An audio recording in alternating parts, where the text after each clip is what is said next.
नमस्कार, बहुत स्वागत है आपका देश का number 1 Hindi news channel news 18 India देख रहे हैं आप। आपके साथ हूं मैं लवीना राज और अब बात महायुद्ध की होगी। नमस्कार, मैं हूं प्रशांत जरहे।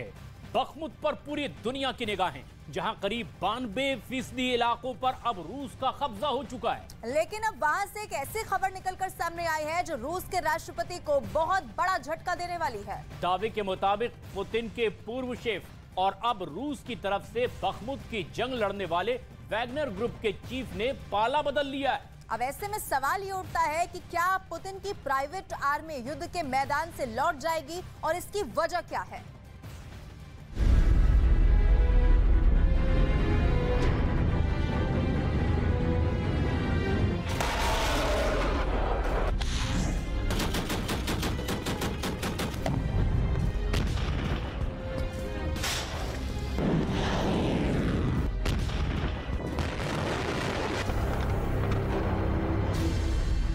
क्या वैगनर ग्रुप ने व्लादिमीर पुतिन से बगावत कर दी है?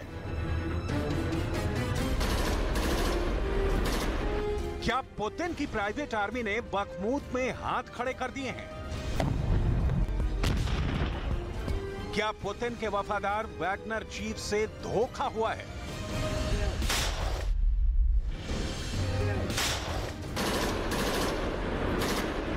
क्या येवगेनी प्रिगोजिन को अपने ही लड़ाकों से मारे जाने का डर सता रहा है?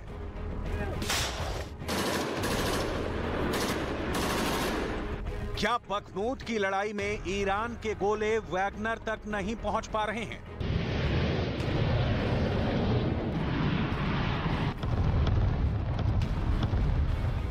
बखमुत की जंग के आखिरी पड़ाव में अचानक नया मोड़ आ गया है।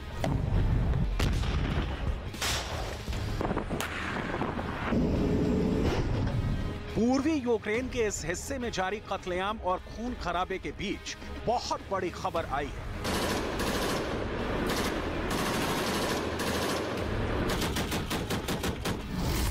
दावे के मुताबिक वैगनर ग्रुप के प्रमुख येवगेनी प्रिगोजिन ने बखमुत की जंग से अपने लड़ाकों को हटाने की धमकी दी है, क्योंकि वैगनर ग्रुप को रोजाना कम से कम 4000 गोले की जरूरत है, जबकि रूस की सेना उसे सिर्फ 800 गोले मुहैया करा पा रही है। इतना ही नहीं, रूस की सेना बखमुत में यूक्रेन की सप्लाई लाइन को काटने में भी नाकाम रही है।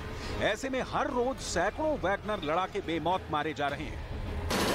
बखमुत की जंग में इतना बारूद बरसा, इतना खून बहा, इतनी मौतें हुई, मंजर ऐसा जैसा 14 महीने से जारी जंग में यूक्रेन के किसी और हिस्से में दिखा नहीं।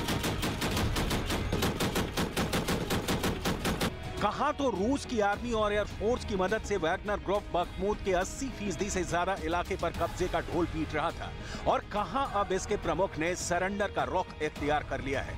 ऐसा क्या हुआ जो पुतिन के बेहद करीबी वैगनर चीफ का मन बदल गया? आपको बस थोड़ी देर में बताएंगे।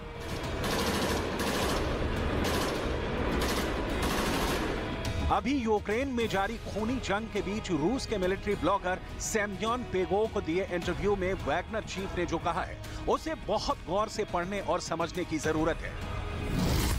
वैगनर चीफ के मुताबिक हर रोज बखमुत से हजारों लाशों को ताबूतों में भरकर रूस भेजा जा रहा है। इसकी वजह से वैगनर ग्रुप के पास गोले बारूद की भारी किल्लत हो गई है। येवगेनी प्रिगोजिन रूस के रक्षा मंत्री सर्गेई शोइगु से जल्द गोला बारूद भेजने की गुहार लगा चुके हैं, लेकिन जरूरत के मुताबिक उन्हें गोला बारूद नहीं मिल पा रहे हैं। ऐसे में अब उनके सामने वापस लौटने या फिर मरने का ही विकल्प बच गया है। वैगनर चीफ ने पुतिन का नाम लिए बगैर 2 टूक चेतावनी दी है कि अगर उनके लड़ाके बखमुत से लौट गए तो फिर रूस का अग्रिम मोर्चा पूरी तरह से ढह जाएगा।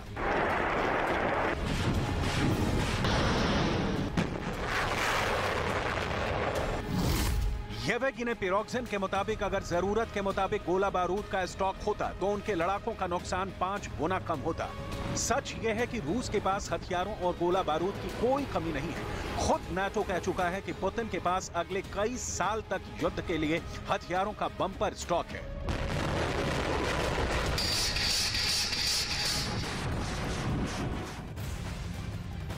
रूस ने दावा तो कर दिया कि बखमुत के 90% से भी ज्यादा इलाके पर उसका कब्जा हो चुका है, लेकिन सवाल है कि लड़ाई के अंजाम तक पहुंचने के करीब वैगनर ग्रुप पीछे क्यों हटना चाहता है। और इस सवाल के बाद अब देखिए, अमेरिकी थिंक टैंक के मुताबिक वैगनर ग्रुप को यूक्रेन के बड़े पलटवार की भनक लग चुकी है। तो सवाल यह है कि क्या वैगनर को अपने लड़ाकों को होने वाले नुकसान का डर सता रहा है।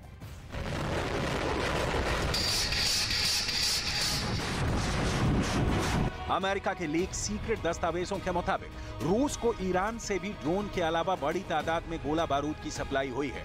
दावे के मुताबिक ईरान ने रूस को 10 करोड़ गोलियां भेजी हैं। रूस को अपने इस दोस्त से तोप के लिए 3 लाख गोले मिल चुके हैं।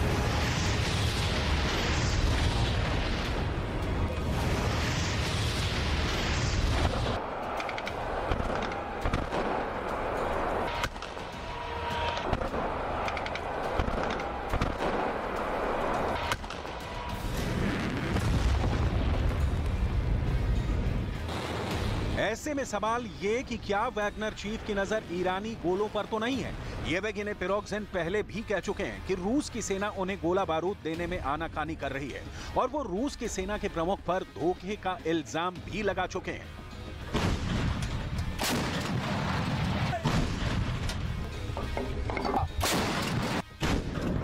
अमेरिका के think tank institute for the study of war यानी ISW ने तो यहां तक दावा किया है कि वैगनर ग्रुप को यूक्रेन के पलटवार की पक्की तारीख भी पता है। दावे के मुताबिक वोलोदिमीर ज़ेलेंस्की की आर्मी 15 मई से पहले पलटवार शुरू कर देगी और वैगनर चीफ के मुताबिक रूस की सेना इससे मुकाबले की तैयारी की जल्दबाजी कतई नहीं दिखा रही है। ISW के मुताबिक वैगनर चीफ इसलिए भी डरे हुए हैं कि अगर यूक्रेन की आर्मी ने पलटवार किया तो बखमूत में सबसे ज्यादा नुकसान उन्हीं के लड़ाकों का होगा।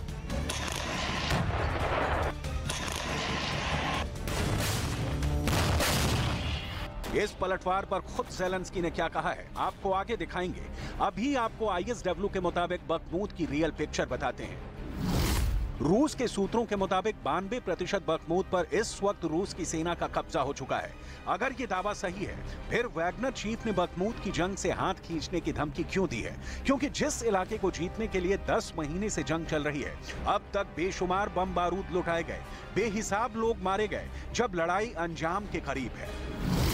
तब येवगेनी प्रिगोजिन की बगावत के पीछे की असली कहानी क्या है? क्या वैगनर चीफ ने पुतिन से गद्दारी तो नहीं कर दी है?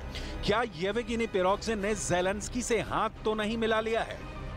इन सवालों की तह तक जाना जरूरी है। बखमूत की जंग रूस और यूक्रेन दोनों के लिए आगे बढ़ो या फिर मरो में बदल चुकी है।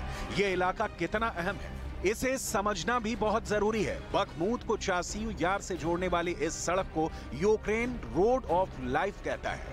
17 किलोमीटर लंबी इस सड़क पर यूक्रेन का कब्जा अब भी कायम है। यहाँ से ज़ेलेंस्की की आर्मी टस से मस नहीं हुई है, क्योंकि इन्हें मालूम है कि इस सड़क को गंवाने का मतलब पुतिन की सेना को कीव कूच करने से रोकना नामुमकिन।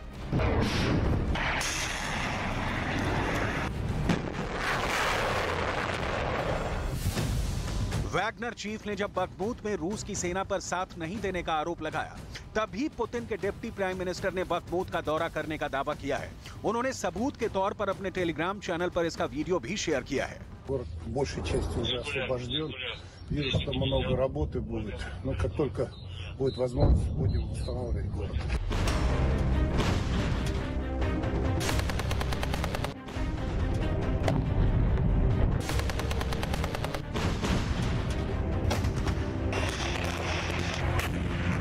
बखमूत का सच क्या है, इसे लेकर रूस और यूक्रेन के अपने अपने दावे हैं। इस बीच ज़ेलेंस्की ने एक बार फिर रूस को अब तक के सबसे बड़े पलटवार की चेतावनी दी है। Дуже сильно допомогло. Ну, ми розуміємо, що так затягувати ми не будемо, і тому ми будемо починати ще до того, як у нас з'явиться F-16 або що ще. Ну, заспокоювати Росію тим, що у нас ще нам потрібно кілька місяців, щоб навчатись на літаках, і тільки потім ми почнемо. Ні, так не буде. Ми почнемо і будемо йти вперед. Паралельно, я вважаю, що це. ज़ेलेंस्की ने अमेरिका से F-16 मिले बिना ही रूस पर पलटवार का ऐलान किया है। वैसे कहा तो ये भी जा रहा है कि यूक्रेन ने पुतिन पर पलटवार शुरू भी कर दिया है। इसका सबसे बड़ा सबूत क्राइमिया में सामने आया है।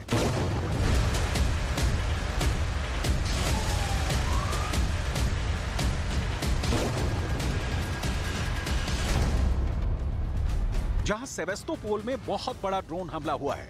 टारगेट पर रूस का तेल डिपो था। इस डिपो से ड्रोन के टकराते ही बड़ा धमाका हुआ और फिर करीब 11,000 स्क्वायर फीट इलाके में भीषण आग लग गई। यूक्रेन के खुफिया एजेंसियों के मुताबिक इस हमले में रूस के 10 तेल टैंक और करीब 40,000 टन तेल बर्बाद हो गया।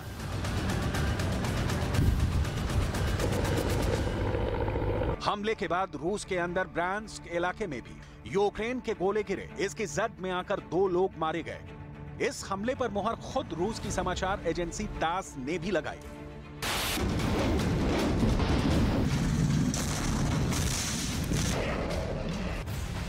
और रूस एक तरफ दमदार हमले कर रहा है तो दूसरी तरफ यूक्रेन भी हार मानने को तैयार नजर नहीं आ रहा। और अब यूक्रेन के जवान पुतिन के सैनिकों को पस्त करने के लिए स्पेशल ट्रेनिंग भी ले रहे हैं और पुतिन को संदेश दे रहे हैं कि हौसले से वो बिल्कुल भी हारे अभी तक नहीं है।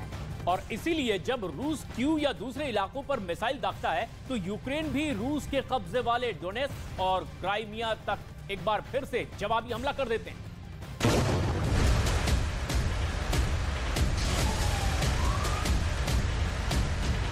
एक तरफ ज़ेलेंस्की रूस को पलटवार की चेतावनी दे रहे हैं तो दूसरी तरफ कभी क्राइमिया तो कभी रूस के अंदर हमले भी हो रहे हैं। इस बीच खबर है कि बखमूत के करीब भी यूक्रेन की सेना बड़े मिशन की तैयारी में जुटी है।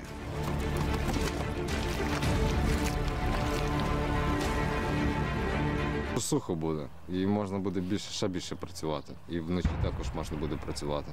Хоча бойові дії не особо ведуться вночі, але все рівно. Окопи, зачистка вопів і так далі їхніх. Це саме то. Треба тепла, побільше тепла, щоб це все болото висохло. Бо нереально. Просто навіть гусенична техніка просто тухне, сідає на пузові. बखमूत ही नहीं, ज़ापोरिज़िया के करीब एक सीक्रेट ठिकाने पर यूक्रेन की आर्मी युद्धाभ्यास में भी जुटी है। इस एक्सरसाइज में ज़ेलेंस्की के जवान पुतिन के सैनिकों पर हमले के गुर सीख रहे हैं। इन सैनिकों को बस सुप्रीम कमांडर के ऑर्डर का इंतजार है।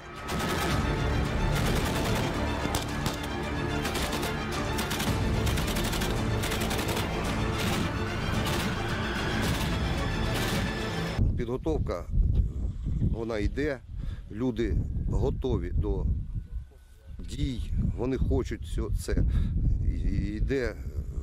йдуть навчання. Я думаю, що в кратчайші сроки вони будуть готові до виконання будь-яких завдань. रूस और यूक्रेन की जंग के कई मोर्चे एक साथ खुले हैं। अभी 2 दिन पहले ही करीब 2 महीने बाद रूस ने कीव समेत यूक्रेन के कई हिस्से में अंधाधुंध मिसाइलों और रॉकेट दागे। तो अब जवाब में रूस के कब्जे वाले डोनेट्स्क इलाके में ज़ेलेंस्की की आर्मी ने ताबड़तोड़ गोले दागे हैं। इसमें कई इमारतें जमींदोज हो गईं और कई लोग जख्मी। Вооруженных формирований Украины был произведен обстрел, предположительно, с применением РСЗО «Хаймерс», о чем свидетельствует соответствующая характеристика воронки, обнаружена на месте обстрела, а также обнаружены на месте обстрела осколки. В результате данного обстрела существенно повреждена гражданская инфраструктура, это жилые дома. Около 5 жилых домов получили значительные разрушения, также имеются раненые среди мирного населения. डोनेट्स्क के कई इलाकों पर रूस का कब्जा है तो कुछ पर अब भी यूक्रेन काबिज है। जहां पुतिन की सेना ने शनिवार को ड्रोन से हमला किया तो कोहराम मच गया।